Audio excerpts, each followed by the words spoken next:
Tax या कर। आपने अपने माता पिता को विभिन्न स्रोतों से कमाई गई अपनी आय पर आयकर का भुगतान करते सुना होगा। सच कहा जाए तो कोई भी इसे भुगतान करना पसंद नहीं करता है, लेकिन एक देश के कमाने वाले नागरिक के रूप में हमें इसलिए देश के कानून के अनुसार इसे भुगतान करना आवश्यक है, क्योंकि वो देश ही है जो आपको कमाने की अनुमति देता है। हालांकि हम अपनी मेहनत की कमाई पर टैक्स देना पसंद नहीं करते हैं। वास्तव में यह सामाजिक कल्याण की ओर योगदान का एक साधन है। हम इस बारे में थोड़ी देर बाद बात करेंगे, लेकिन पहले हम उन विभिन्न करों के प्रकारों पर चर्चा करेंगे जो कानूनी रूप से किसी देश में मौजूद होते हैं। हमारे मामले में भारत की बात करेंगे। कराधान के दो वर्गीकरण हैं, प्रत्यक्ष कराधान यानी डायरेक्ट टैक्सेशन और अप्रत्यक्ष कराधान यानी इनडायरेक्ट टैक्सेशन। प्रत्यक्ष कराधान वो है जो आपको अपनी कमाई या आय पर चुकाना पड़ता है, जिसे कुख्यात आयकर कहा जाता है, और आप देख सकते हैं कि यह सीधे आपके पैसे को निशाना करता है। अब देश में निष्पक्ष रूप से आयकर जमा लेने के लिए कमाने वाले हर किसी को, चाहे वो व्यक्ति हो या कंपनी, दोनों को आयकर का भुगतान करना होगा। कंपनियों के लिए आयकर का एक अधिक फैंसी नाम है कॉर्पोरेट टैक्स।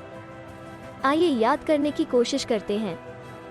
यदि हमें संपत्ति और देनदारी के बीच चुनने को कहे तो आपके विचार से करदाता के लिए कर किस रूप में वर्गीकृत होगा? बिल्कुल, यह देनदारी ही होगा। चूंकि अलग अलग लोगों की आय अलग अलग होती है, इसलिए अलग अलग लोगों के लिए कर प्रतिशत निष्पक्ष और अलग अलग होना चाहिए, और है भी। पहले आपकी विरासत और संपत्ति पर भी प्रत्यक्ष कर लगाया जाता था, लेकिन अब उन्हें समाप्त कर दिया गया है। अधिकांश कर आय के स्रोत पर ही काटा जाता है। उदाहरण के लिए, जैसे आपके वेतनभोगी माता पिता के मामले में आयकर उस समय काटा जाता है जब वे महीने के अंत में अपना वेतन प्राप्त करते हैं।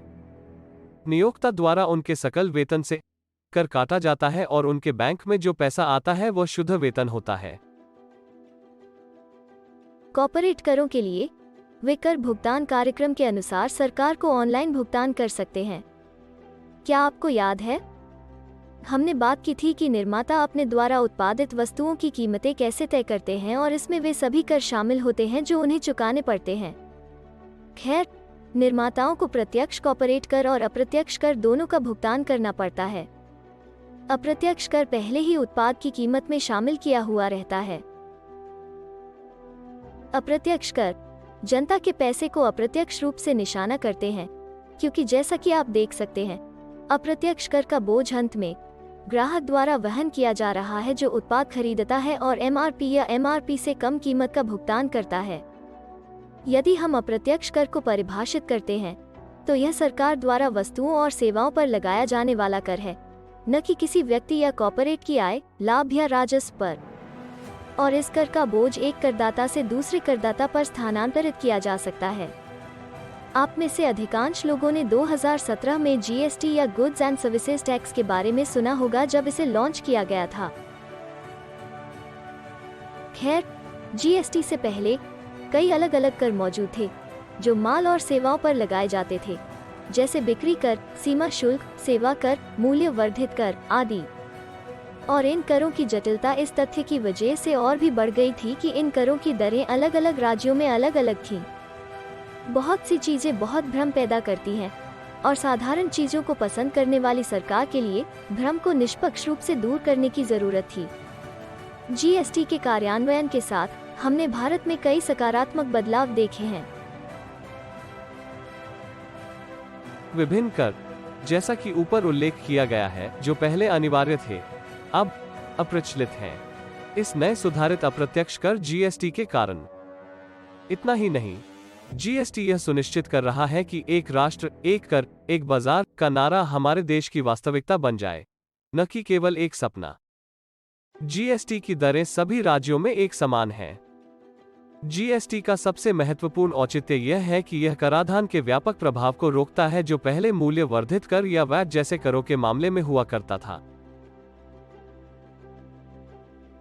एक व्यापक प्रभाव वो है जहां आपूर्ति और वितरण के हर स्तर पर कर जुड़ते रहते हैं, जब तक कि इसे अंत में अंतिम ग्राहक या उपभोक्ता तक नहीं पहुंचाया जाता है, और उन्हें इन करों का बोझ उठाना पड़ता है। क्योंकि अप्रत्यक्ष कर जो व्यवसाय सरकार को भुगतान करते हैं वो उनकी अपनी आय से नहीं होती है, बल्कि जिसे वे बेचते हैं उन लोगों से इकट्ठा करते हैं।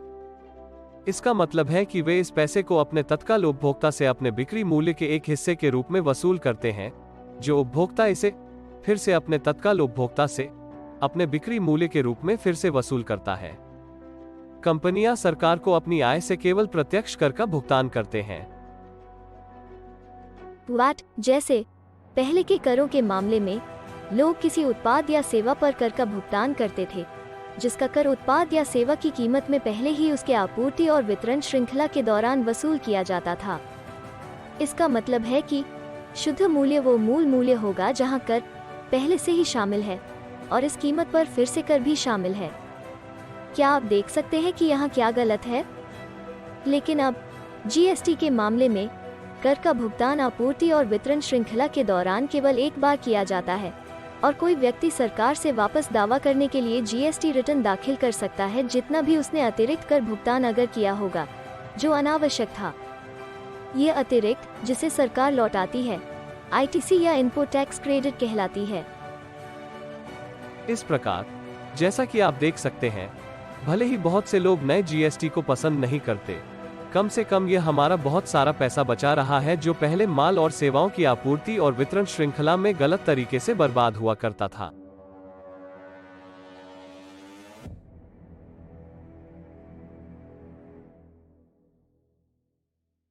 हम में से जो परिभाषाओं और औचित्य को पसंद करते हैं, यदि हम प्रत्यक्ष और अप्रत्यक्ष कर दोनों को सही ठहराते और परिभाषित करते हैं, तो आप कह सकते हैं कि दोनों सरकार और पर्यावरण के प्रति मौद्रिक शब्दों में व्यक्त आभार का एक अनिवार्य शिष्टाचार है।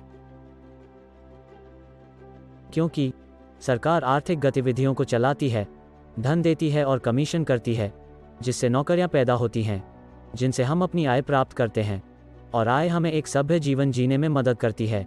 यह प्रत्यक्ष कर के माध्यम से हम अनिवार्य रूप से सरकार के प्रति आभार व्यक्त कर रहे हैं।